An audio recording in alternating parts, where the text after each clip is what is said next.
आदरणीय chairman madam,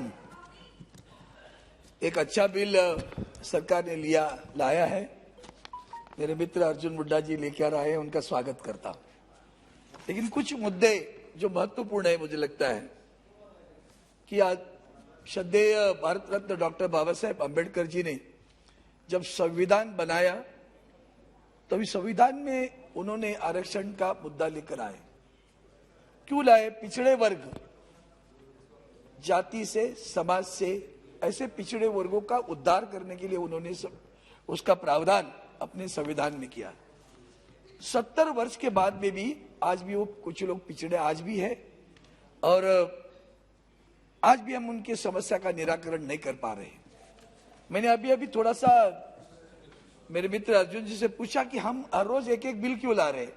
आज त्रिपुरा के लिए, कल उत्तर प्रदेश के लिए। मैं इस बारे में बहुत बार बोलता आया हूं कि महात्मा गांधी जी ने एक बार कहा था, स्पिरिचुअलाइज द पॉलिटिक्स। हम लोग तो पॉलिटिसाइज कर रहे हैं कास्टिसिज्म, पॉलिटिसाइज कर रहे हैं स्पिरिचुअलिज्म ऑल्सो।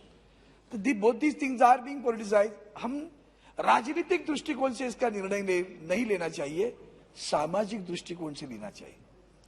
स्वराज्य, समता और बंधुत्व, फ्रीडम, इक्वालिटी, फ्रैटर्निटी, इस प्रिंसिपल को लेकर ये संविधान में आए, सारे प्रावधान आए। आज हम अभी महाराष्ट्र की बात करते हैं। मैं बहुत बार बोला हूं 7 बरस। अर्जुन जी, मेरी आपसे प्रार्थना है, आप मेरे मित्र हैं, ये जो स्थिति है उसको अगर आप देखोगे, हर राज्य में जाति के नाम, उच्चारण, शब्द, अक्षर, उसमें थोड़ा थोड़ा फर्क होता है, काम वही करता है। चर्मकार चर्मकार है, बौद्ध बौद्ध है, उसके जाति में थोड़ा सा इधर उधर अक्षर का, शब्दों का भी नहीं, अगर फर्क हुआ तो उसको उसकी सहूलत मिलती नहीं है, सुविधा मिलती नहीं है। जैसे अभी महाराष्ट्र में धनगर, अभी यहां धनगढ़, अब धनगर मीन्स अंग्रेजी में कहो तो शेफर्ड। वो धनगर समाज महाराष्ट्र में कितने सालों से बात कर रहे हैं कि हमें उसमें हमारे आरक्षण मिलना चाहिए, एससी में मिलना चाहिए, एसटी में मिलना चाहिए। वो आप देखेंगे कर रहा है। धोबी समाज, ऐसे बहुत सारे हैं। मेरी आपसे प्रार्थना है, कॉन्स्टिट्यूशन प्रोविजन कहते हैं कि गवर्नर साहब के जरिए आदरणीय महामहिम राष्ट्रपति जी पूछेंगे और उसका प्रावधान करेंगे। गवर्नर साहब को कौन बताएगा? राज्य बताएगा ना, राज्य की सरकार बताएगी। मेरी आपसे प्रार्थना है, एक बार आपकी तरफ से एक पत्र सभी राज्यों को जाने दो और सभी राज्यों को पूछो कौन सी जातियां पिछड़े वर्गों में हैं जो आज भी हमारे संविधान के तहत उनको ये सहूलतें मिलती नहीं है। अब अगर जैसे धनगर की बात की, धोबी की बात की, इसको देखेंगे तो ये सारी चीज किसने किया था? हमने, हमारा जो भारत रत्न डॉक्टर बाबा साहेब अम्बेडकर की जो सोच थी वो क्या थी? उनकी सोच थी शिक्षा में उनको आगे बढ़े, समाज में उनका आर्थिक स्थान है ऊपर हो जाए। अब जब शिक्षा ही नहीं तो नौकरी कहां से आएगी? नौकरी नहीं आई, व्यवसाय नहीं है तो आर्थिक स्थान कहां से आएगा? तो शिक्षा मूलभूत होती है। मराठी में उन्होंने कहा था, शिका, संगठित व्हा आणि संघर्ष करा। पहले सीख लो, संगठन करो और फिर बाद में संघर्ष करो। जिंदगी भर संघर्ष ही करते रहेंगे, कभी बाहर आएंगे इससे ही बाहर। वो दिया, एक सोच दी, लेकिन भाई इससे बाहर निकलना चाहिए। आज भी हम देखेंगे, अभी आप देखिए, बहुत सारे लोग डिस्ट्रक्शन ऑफ फॉरेस्ट की भी बात कर रहे हैं। मैं अलग दूसरी बात करूंगा, निजीकरण की बात करूंगा। हमने जो प्राइवेटाइजेशन पॉलिसी लिया, अगर हमने, आप सोचिए क्या आरक्षण देके समाज को क्या करने वाले हो? एजुकेशन में मिल सकता है थोड़ा सा आरक्षण, अगर एजुकेशन में आरक्षण मिला, नौकरी कहां मिलेगी? सब तो निजीकरण हो गया। Where is the reservation for that?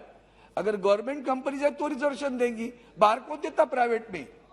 और वही निजीकरण में भी सारा कॉन्ट्रैक्ट है, कोई परमानेंट जॉब नहीं रहा। अभी मिलेगा क्या? इतना दूर आने के बाद में भी हमारे महाराष्ट्र में मराठा समाज, बहुसंख्यक मराठा समाज है, रास्ते पर आया हुआ है।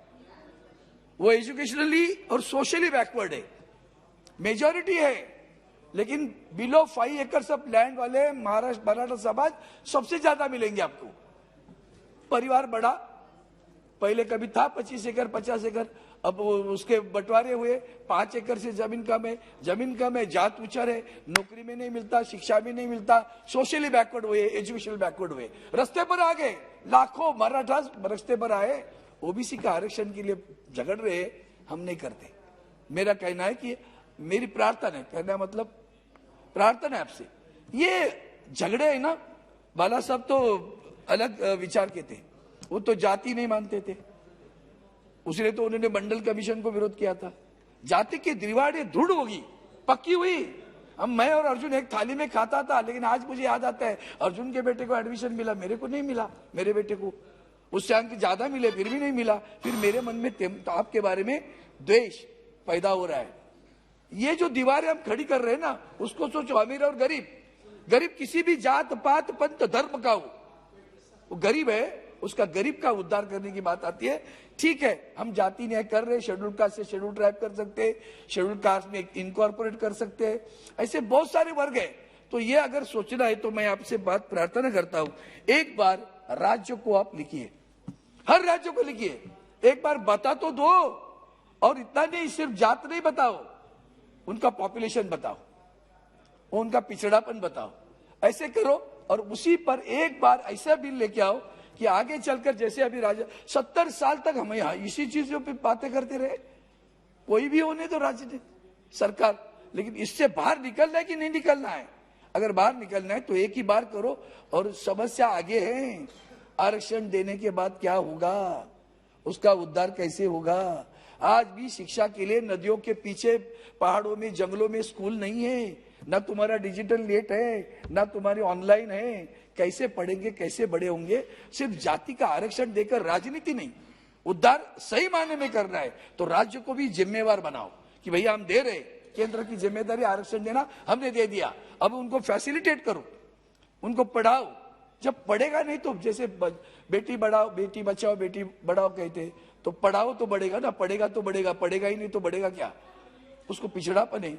इसको लेकर आप अगर ये विषय लेंगे, स्वागत करता हूं, लेकिन मैं ये भी चाहता हूं, ये रोजाना नहीं चलना चाहिए, एक बार टुकड़ा डाल दो। जितनी भी पिछड़े वर्ग है, पिछड़ी जातियां हैं, उनको अगर न्याय देना है तो एक बार अच्छा बिल लेकर आओ, ताकि देखो अर्जुन जी, नाम अर्जुन है, इतिहास में भी, लोकसभा के इतिहास में भी एक ऐसा अर्जुन निकला कि जिसने लक्ष्य पर बाण मारा और सभी जातियों को न्याय दिया। ऐसा भी होना चाहिए, काम आपके शुभ कार्यकाल में हो जाए, ऐसी शुभकामनाएं देता हूँ। मेरे वाणी को विराम देता हूँ। जय हिंद। श्री मोहम्मद फैजल जी।